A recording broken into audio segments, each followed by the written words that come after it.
আসসালামু আলাইকুম। কেমন আছেন বন্ধুরা? আশা করি আল্লাহর রহমতে আপনারা সবাই ভালো আছেন। আমিও ভালো আছি। বাংলাতে আমরা একটা ওয়ার্ড খুবই বেশি ব্যবহার করি, সেটা হলো চেয়ার। আসলে চেয়ার কিন্তু বাংলা শব্দ না। চেয়ার হলো একটা ইংরেজি শব্দ এবং এটার বাংলা হলো কেদারা। আমরা এই চেয়ারটা যে ব্যবহার করি, আজকে এটার জীবননামা নিয়ে আমরা একটু আলোচনা করব।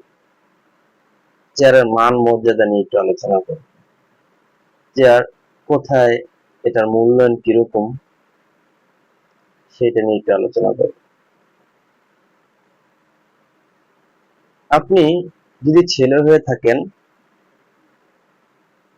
আপনি কারো বাবা, কারো ভাই, কারো চাচা, কারো সন্তান। আর যদি স্কুলের ছাত্র হয়ে থাকেন, তাহলে তো ছাত্র। এক এক জায়গায় আপনার মূল্যায়ন এক এক রকম। আর যদি মেয়ে হয়ে থাকেন, তাহলে কোথাও মা, কোথাও খালা, কোথাও বা আপনি বোন, কোথাও স্ত্রী, সহধর্মিণী।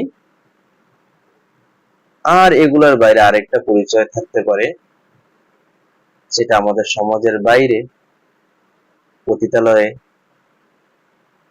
সেই মেয়েটার পরিচয় আমরা নাই বললাম, সেটা আপনারা বুঝে নেবেন। তো প্রতিটা ক্ষেত্রে মূল্যায়ন কিন্তু একটু ভিন্ন। আপনার মায়ের সাথে মাকে যেভাবে মূল্যায়ন করবেন, আপনার খালাকে কিন্তু সেই মূল্যায়নটা আপনি করবেন না। আর বোনের ক্ষেত্রে বোনের সম্পর্কটা আলাদা। আর পতিতালয়ের সেই মহিলাটার সম্মান আপনার মায়ের মতো না। আপনার মায়া সম্মান নাই, সর্বোচ্চ। সেই মেয়েটাকে আপনি ঘৃণার চোখে দেখেন, কিন্তু আপনার মায়েকে আপনি সর্বোচ্চ পর্যায়ে দেখেন। সেটা কিসের জন্য? তার পদ, পদবি, সম্মান, এইসব জিনিসগুলো বিবেচনা করে। ধরুন আপনি ডিসি অফিসে গিয়েছেন, ওখানে ডিস্ট্রিক্ট কমিশনারের চেয়ারটি দেখে আপনার খুবই পছন্দ হলো এবং সেই চেয়ারটি আপনি চিন্তা করলেন যে এরকম একটা চেয়ার আমার বাসায় থাকুক।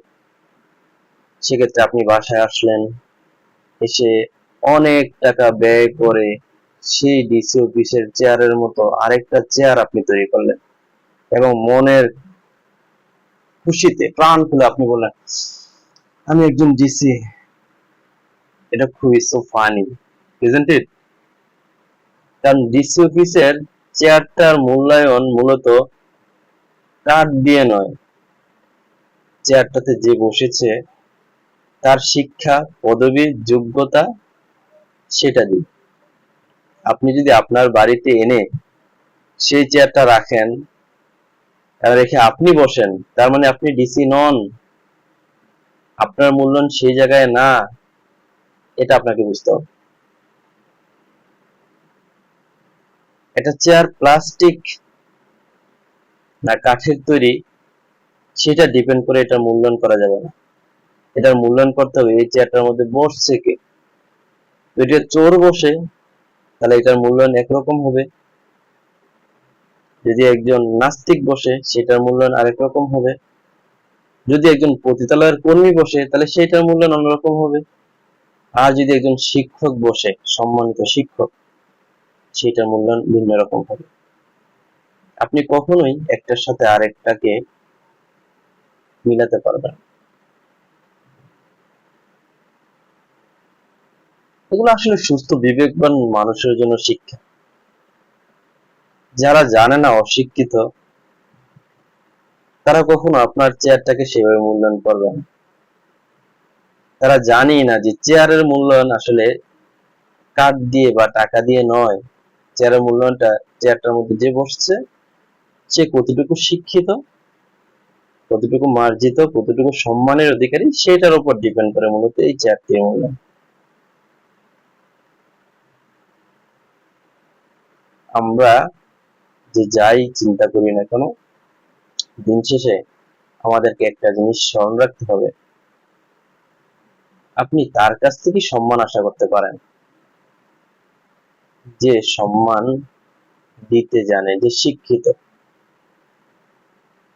ফেরাউনের টাইপ শিক্ষিত নন, আবু জাহেল টাইপ শিক্ষিত নন, যাদের অন্তর ছিল কলুষিত।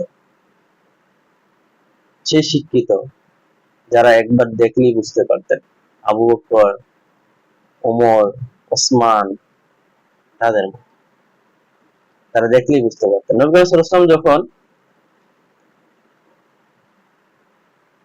নবুওতপ্রাপ্ত হয়েছেন, তিনি এসেই যখন আবু বকর সিদ্দিক রাদিয়াল্লাহু তাআলা আনহুকে বললেন যে হ্যাঁ, আমার কাছে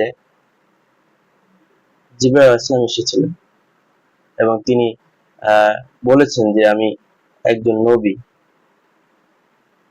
আবু বকর সিদ্দিক রাদিয়াল্লাহু তাআলা আনহু বলেছিলেন যে হ্যাঁ, আমি ভেবেছি আপনি সেরকম মানুষই হবেন, আপনি সাধারণ মানুষ নন। কারণ তাদের অন্তর্চক্ষুগুলো ওরকমই ছিল, তারা ওইভাবেই চিন্তা করত। সর্বোপরি আমি, আপনি বা যারা আছে তারা কখনোই মন খারাপ করবো না, যাদের কাছ থেকে আপনি সম্মান পাওয়ার আশা করবেন না, তাদের থেকে, যারা শিক্ষিত মূলত তাদের থেকে আপনি সম্মানটা আশা করতে পারেন। যারা অশিক্ষিত মূর্খ, যাদের অন্তর কলুষিত, তাদের থেকে আপনি প্রকৃত সম্মান পাবেন না। সেক্ষেত্রে আপনি হতাশ হবেন। হতাশা মানুষকে নিচের দিকে নিয়ে যায়। আপনি ব্রড মাইন্ডেড হন এবং এই হতাশাকে কাটিয়ে উঠুন। কেউ আপনাকে সম্মান করলো না, আপনি ভাববেনই না তার বিষয়। যদি ভাবতে যান তাহলে আপনি হতাশায় ভুগবেন। দরকার নাই, কারণ সম্মান দেওয়ার মালিক আল্লাহ তাআলা। মানুষের কাছ থেকে কি সম্মান আপনি আশা করেন? মানুষ হয়তো সামনে সামনে দেখাবে আপনাকে সম্মান করছে, পিছন থেকে ঠিকই আপনাকে ভাবছে যে এ তো একটা পতিতা। যদি মেয়ে হয়, যদি খারাপ মেয়ে হয়, তাকে সামনে থেকে ঠিকই সম্মান করবে, পিছন থেকে ভাববে এ তো একটা পতিতা, এত বিভিন্ন জায়গায় মুখ দিয়ে বেড়ায়। সে সে তাকে বিছনায় পেতে চাইবে, কিন্তু সামনাসামনি ঠিকই আপনাকে সম্মান দেখাবে। এই সম্মান সেই সম্মান নয়। আমাদের প্রতিটি ক্ষেত্রে এইসব জিনিসগুলো একটু বিবেচনা করা দরকার এবং সেটা বিবেচনা করে মূলত আমরা চলবো ইনশাআল্লাহ। ভালো থাকবেন সবাই বন্ধুরা। আল্লাহ হাফেজ। আসসালামু আলাইকুম ওয়া রাহমাতুল্লাহি ওয়া বারাকাতুহু।